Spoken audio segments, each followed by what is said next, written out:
Hi welcome to Devika Ilangovan channel. இன்றைக்கி நம்மளோட சேனலில் என்ன வீடியோ பார்க்க போகிறோம் அப்படின்றத நீங்கள் பார்த்த உடனே கண்டுபிடிச்சிருப்பீங்க அப்படின்னு நினைக்கிறேன்.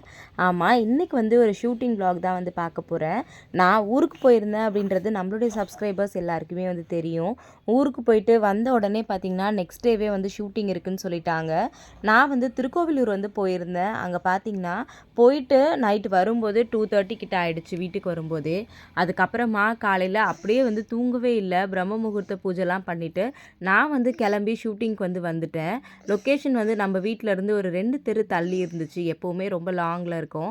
ஆனால் நம்ம நல்ல நேரமாக என்னன்னு தெரியல, ரொம்பவே வந்து பக்கத்தில் தான் வந்து இருந்துச்சு. தம்பியை வழக்கம் போல் அம்மாக்கிட்டேயும் அவர்கிட்டேயும் விட்டுட்டு நான் வந்து கிளம்பிட்டேன். அவர் வந்து செகண்ட் ஷிஃப்ட் போகிறேன் அப்படின்னு சொல்லிட்டாரு. எந்த சீரியல்னால் உங்களுக்கு தெரிஞ்சிருக்கும், பட்ஜெட் குடும்பம் தான் வந்து வந்திருக்கேன். எப்போவுமே இந்த ஷூட்டிங் வரும்போது மேக்கப் கிட்லாம் எதுவுமே எடுத்துகிட்டு வர மாட்டேன். ஆனால் போன தடவை ஹீரோயின் வந்து சொல்லியிருந்தாங்க, நீங்கள் வந்து மேக்கப் போட்டிங்கன்னா இன்னும் நல்லாயிருக்கும் ஃப்ரேமில் அப்படின்னு சொல்லிட்டு. இன்னொரு விஷயம், வெறும் பவுடர்லாம் போட்டுட்டு நீங்கள் வெயிலில் நிற்கும்போது லைட் உங்கள் முகத்தில் படும்போது ஸ்கின் வந்து ஸ்பாயில் ஆகிடும், அதனால் மேக்கப் போட்டுக்கோங்க அப்படின்னு சொன்னாங்க. அவங்க சொன்னதும் கரெக்டாக தான் வந்து பட்டுச்சு. ஏன்னா இதில் வந்து பார்த்திங்கன்னா ஹவுஸ் கீப்பிங் கேரக்டர் தான் பண்ணுறேன் அப்படின்றதுனால மேக்கப்லாம் எதுவும் போடுறதில்ல. வெறும் பவுடர் ஒரு பொட்டு மட்டும் வச்சுட்டு அப்படியே போய் நின்றுவேன். சரி, அவங்க சொன்னதுக்கப்புறம் சரி ஓகே நம்ம மேக்கப் போட ஆரம்பிச்சிடலாம் அப்படின்னு சொல்லிட்டு மேக்கப் பவுச்சுமே வந்து எடுத்துகிட்டு வந்து போயிட்டேன். நான் மேக்கப் போட்டுட்டு இருக்கும்போதே பார்த்திங்கன்னா ஆர்டிஸ்ட் எல்லோரும் வர ஆரம்பிச்சிட்டாங்க. ஆக்சுவலாக வந்து தீபா வந்து வந்துட்டா. நீங்கள் பட்ஜெட் குடும்பம் சீரியல் பார்க்குறவங்களுக்கு வந்து தெரிஞ்சிருக்கும். ஆக்சுவலாக அவளுக்கு வீடியோ ஓடிட்டுருக்கு அப்படின்றது தெரியல போல். கொஞ்சம் நேரம் கழித்து தான் வந்து தெரிஞ்சிச்சு. அப்புறம் ஹாயெல்லாம் வந்து சொன்னால் நம்ம சப்ஸ்கிரைபர்ஸ்க்கு. அதுக்கப்புறமா அவளுமே வந்து ரெடி ஆகிறதுக்காக வந்து கிளம்பிட்டா. நான் வந்து பார்த்திங்கன்னா ரொம்ப நாளுக்கு அப்புறமா இந்த மாதிரி ஸ்டிக்கெல்லாம் போட்டு காம்பேக்ட் பவுடர் ஐலைனர் இதெல்லாம் வச்சு ஃபுல் மேக்கப்போட ஷூட்டிங் வந்து இப்போ தான் வந்து அட்டன் பண்ணுறேன். ஏன்னா பட்ஜெட் குடும்பம் சீரியல் ஸ்டார்ட் பண்ணதுலேருந்து ரொம்பவே சிம்பிளாக வெறும் பவுடரும் பொட்டோட மட்டும்தான் நான் போய் வந்து நிற்பேன். காலையில் வந்து பார்த்திங்கன்னா ஹேர் வாஷ் வந்து பண்ணியிருந்தேன். அதனால் தலை வந்து காயவே இல்லை, ஈரத்தோடு தான் வந்து இருந்துச்சு. நான் மேக்கப் போடும்போதே எல்லா ஆர்டிஸ்ட்டும் வந்து ஒருத்தராக வந்து வர ஆரம்பிச்சிட்டாங்க. அவங்களோட பேசிகிட்டே நானுமே வந்து மேக்கப் போட வந்து ஆரம்பிச்சிட்டேன். இன்றைக்கி ஷூட்டிங் எப்படிடா போக போகுது அப்படின்னு சொல்லிட்டு காலையில் ரொம்ப கவலையாக தான் கிளம்புனேன். ஏன்னா நேற்று ஃபுல்லாக ட்ராவலு, தூக்கமே இல்லை, என்ன போய் பண்ண போகிறேன் அப்படின்னு யோசிச்சுட்டே இருந்தேன். ஆனால் காலையில் போயிட்டு மேக்கப் எல்லாம் போட்டுட்டு ரெடி ஆனதுக்கப்புறமா நான் ரொம்பவே வந்து ஃப்ரெஷ் ஆகிட்டேன் அப்படின்னே வந்து சொல்லுவேன். இங்கே வந்து பார்த்திங்கன்னா ஆஃபீஸ் செட்டப் தான் வந்து இன்றைக்கி. எப்போவுமே விகடன் ஆஃபீஸில் ஷூட்டிங் வந்து இருக்கும்.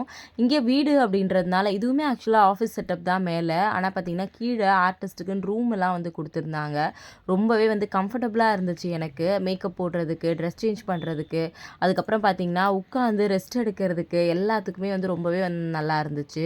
எல்லோரும் வர்றதுக்குள்ளே நம்ம சாரியெல்லாம் கட்டி ரெடி ஆகிடலாம் அப்படின்னு சொல்லிட்டு நான் வந்து கொஞ்சம் கொஞ்சமாக ரெடியாக ஆரம்பிச்சிட்டேன். அதுக்குள்ளவே வந்து பார்த்திங்கன்னா நாங்கள் ஓவர் கோட் ஒன்று போடுவோம் ஹவுஸ் கீப்பிங்காக. அதெல்லாம் வந்து அயன் பண்ணி எடுத்துகிட்டு வந்து கொடுத்துட்டு வந்து போனாங்க. சரின்னு சொல்லிட்டு மேக்கப் எல்லாத்தையும் வந்து போட்டுட்டு இருந்தேன். ஹேர் ட்ரெஸ்ஸர், மேக்கப் மேன் அண்ணா எல்லாருமே வந்து வந்துட்டாங்க. நான் எப்போவுமே ஷூட்டிங்க்கு ரொம்பவே முன்னாடி போயிடுவேன், எல்லோரும் வர்றதுக்கு முன்னாடி. சரி ட்ரெஸ் சேஞ்ச்லாம் பண்ணிட்டு வந்துடலான்னு சொல்லிட்டு ட்ரெஸ் சேஞ்ச் வந்து பண்ணியாச்சு. ஆனால் தலை மட்டும் காய வைக்கவே இல்லை. ஏன்னா தலை வந்து பின்னவே இல்லை, ரொம்ப ஈரமாக இருந்துச்சு. சரி அதனால் தலை காயட்டும், லாஸ்ட்டில் வந்து போட்டுக்கலாம் அப்படின்னு சொல்லிட்டு விட்டுட்டேன். ட்ரெஸ் எல்லாமே அப்படியே வந்து எடுத்து வச்சுருந்தேன் ஓரமாக. அதாவது இந்த கேரக்டருக்கு தேவையான கம்மல், பேங்கிள் எல்லாமே இருந்துச்சு. இன்றைக்கி வந்து ஃப்ரெஷ் காஸ்ட்யூம் தான் வந்து சொல்லியிருந்தாங்க. அதனால் கண்டினியூட்டி காஸ்ட்யூம் எதுவுமே நான் வந்து எடுத்துகிட்டு வந்து போகல. தீபாவுமே வந்து ரெடி ஆகிறேன் அப்படின்னு சொல்லிட்டு அங்கே இங்கேயும் சுற்றிட்டே வந்துருந்தா. அதுக்கப்புறமா வந்து பார்த்திங்கன்னா ஹேர் ட்ரெஸ்ஸர் கேட்டிருந்தாங்க, நான் உங்களுக்கு ஹேர் டூ பண்ணவா அப்படின்னு சொல்லிட்டு. எப்போவுமே நானே தான் ஹேர் டூ பண்ணிக்கிறேன் அப்படின்றதுனால இல்லைங்க நானே பண்ணிக்கிறேன் அப்படின்னு சொல்லிட்டு வழக்கம் போல் எனக்கு தெரிஞ்ச மாதிரி பண்ண ஆரம்பிச்சிட்டேன். அதுக்குள்ளே பார்த்திங்கன்னா சாப்பிட்றதுக்கு வந்து வர சொன்னாங்க. இங்கே தான் வந்து பார்த்திங்கன்னா இது குட்டி ஆஃபீஸ் செட்டப்பில் ஹால் மாதிரி இருந்துச்சு. இது வந்து கீழே கிரவுண்ட் ஃப்ளோரு. இங்கே தான் வந்து சாப்பிட்றதுக்கு எல்லாமே அரேஞ்ச்மெண்ட்ஸ் வந்து பண்ணியிருந்தாங்க. எப்போவுமே ஷூட்டிங்கில் பார்த்திங்கன்னா இந்த மாதிரி ஒரு பிளேட் கொடுத்துட்டு கூடவே தண்ணி கொடுப்பாங்க பிளேட் வாஷ் பண்ணுறதுக்கு. அது மட்டும் இல்லாமல் அந்த பிளேட் வாஷ் பண்ணதுக்கப்புறமா அது ஊற்றுறதுக்கு வந்து ஒரு ஆள் கண்டிப்பாக வந்து இந்த மாதிரி ஏதாவது ஒன்று வந்து எடுத்துகிட்டு வந்து கொடுப்பாங்க. இந்த மாதிரி குட்டி குட்டி விஷயம்லாம் ஷூட்டிங்கில் வந்து நடக்கும். இப்போ வந்து பார்த்திங்கன்னா ஃபைனலாக நான் வந்து கோட்டெல்லாம் போட்டு தலையெல்லாம் சீவி நான் வந்து ரெடி ஆகிட்டேன். எப்போவுமே யார் ரெடி ஆகிறதுக்கு முன்னாடியும் நான் வந்து ஃபஸ்ட்டு வந்து ரெடியாகி உட்காந்துருவேன், ஷார்ட் இருந்தாலும் இல்லைனாலும். தீபா வந்து ரெடி ஆகிட்டு இருந்தா. அதுக்கப்புறம் பார்த்திங்கன்னா பவானி அக்காவும் வந்து ரெடி ஆகிட்டு இருந்தாங்க. இருந்தாங்க. இவர் வந்து உங்களுக்கு தெரிஞ்சிருக்கும். இவர் வந்து இதில மேனேஜர் கேரக்டர் வந்து பண்ணுறாரு. காலையிலேயே ரொம்ப ஜாலியான ஒரு ஒரு மூடில் தான் வந்து எல்லாருமே வந்து இருந்தாங்க. தீபா வந்து வீடியோ பண்ணலாம், ரீல்ஸ் பண்ணலான்னு சொல்லி கூப்பிட்டுக்கிட்டே இருந்தா. அதுக்கப்புறம் பார்த்தீங்கன்னா, பவானி அக்கா வீடு வந்து கிரகப்பிரவேசம் இருக்குது, அதனால் வந்து இன்விடேஷன் எல்லாருக்கும் வந்து கொடுத்துட்ருந்தாங்க. ஃபஸ்ட்டு ஷாட் எனக்கு தான் இருக்குதுன்னு சொல்லிட்டு என்னை மேலே கூட்டிகிட்டு போனாங்க. போன உடனே மாப் போட வச்சுட்டாங்க.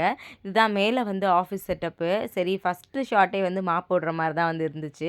காலையில் மேனேஜர் கிட்ட திட்டு வாங்குற மாதிரி ஒரு சின்ன சீன் மட்டும்தான் இருந்துச்சு. முடிச்சுட்டு நான் கீழே வந்தேன். இதுதான் வந்து ரூமு. ஆக்சுவலாக இந்த ரூமில் வந்து பார்த்திங்கன்னா 2 பெட் வந்து இருந்துச்சு. உள்ளே வந்து பார்த்தா எல்லோரும் டயர்டில் வந்து தூங்கிட்டு இருந்தாங்க. சரின்னு சொல்லிட்டு நானும் கொஞ்சம் நேரம் உட்காந்துட்டு இருந்தேன். அதுக்கப்புறம் வீடியோஸ்லாம் அப்லோட் பண்ண வேண்டியது இருந்துச்சு. அந்த வேலையெல்லாமே வந்து பார்த்துட்டு இருந்தேன். அதுக்கப்புறமா வந்து பார்த்திங்கன்னா, கொஞ்ச நேரம் நானும் படுத்து ரெஸ்ட் எடுக்கலான்னு ரெஸ்ட் எடுத்துகிட்டு இருந்தேன்.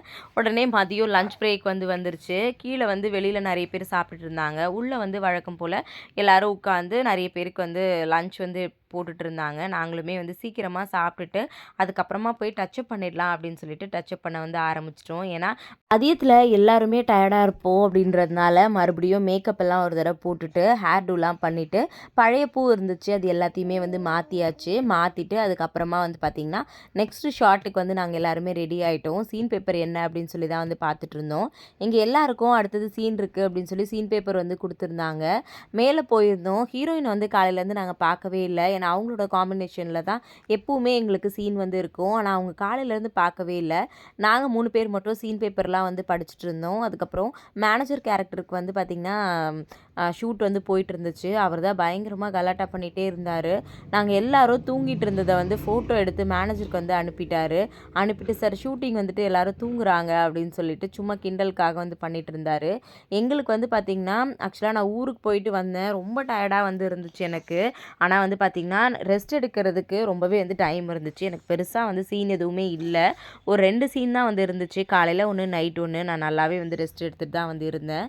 அதுக்குள்ளே பார்த்திங்கன்னா ஷூட்டிங் வந்து முடிஞ்சிருச்சு. நிஜமாவே ரொம்ப ஹாப்பியான டேவாக வந்து ஷூட்டிங் போச்சு. தம்பியை விட்டுட்டு போனது மட்டும்தான் வந்து கஷ்டமாக வந்து இருந்துச்சு எனக்கு. மற்றபடி எதுவுமே வந்து இல்லை. எல்லாருமே வந்து பார்த்திங்கன்னா ஷூட்டிங் எல்லாம் பேக்கப் ஆனதுக்கு அப்புறமா வந்து கிளம்ப ஆரம்பிச்சிட்டாங்க. எனக்கு வீடு பக்கத்தில் அப்படின்றதுனால எந்த பிரச்சனையுமே வந்து இல்லை. எனக்கு அந்த ஆஃபீஸை விட இந்த ஆஃபீஸ் ரொம்பவே வந்து பிடிச்சிருக்கு. எனக்கு வீடு பக்கத்துலேயும் இருக்குது, ரூம் எல்லாம் இருக்குது, ரொம்ப கம்ஃபர்டபுளாக வந்து இருக்குது. அதனால் எனக்கு இது ரொம்பவே வந்து பிடிச்சிருந்துச்சு. ஷூட்டிங் முடிஞ்சதுக்கப்புறமா எல்லாருமே வந்து கிளம்பியாச்சு. அவருமே வழக்கம் போல் சீக்கிரமாக வந்து என்னை கூட்டிகிட்டு போகிறதுக்காக வந்துட்டார். நானுமே வந்து அவரோட வந்து கிளம்பிட்டேன். கண்டிப்பாக இந்த ஷூட்டிங் vlog உங்களுக்கு பிடிச்சிருக்கும் அப்படின்னு சொல்லிட்டு நானும் வந்து நம்புகிறேன். ஷூட்டிங் போகிறேன் அப்படின்னாலே அக்கா கண்டிப்பாக ஷூட்டிங் vlog போடுங்க அப்படின்னு சொல்லிட்டு நம்மளோட சப்ஸ்கிரைபர்ஸ் நிறைய பேர் வந்து கேட்பீங்க. அவங்களுக்காக தான் வந்து ஸ்பெஷலாக இந்த வீடியோ. நம்மளோட சேனலில் நிறைய பேர் வந்து சப்ஸ்கிரைப் பண்ணாமல் பார்க்குறீங்க. ப்ளீஸ் சப்ஸ்கிரைப் பண்ணாதவங்க சப்ஸ்கிரைப் வந்து பண்ணுங்கள். இந்த வீடியோ பிடிச்சிருக்கா இல்லையான்றதை அப்படின்றதையும் மறக்காமல் கமெண்ட்டில் வந்து சொல்லுங்கள். மறுபடியும் நாளைக்கு இன்னொரு வீடியோவில் வந்து பார்க்கலாம். என்னென்ன வீடியோஸ்லாம் போடலாம் அப்படின்றதையும் மறக்காமல் கமெண்ட்டில் சொல்லுங்கள். தேங்க்யூ.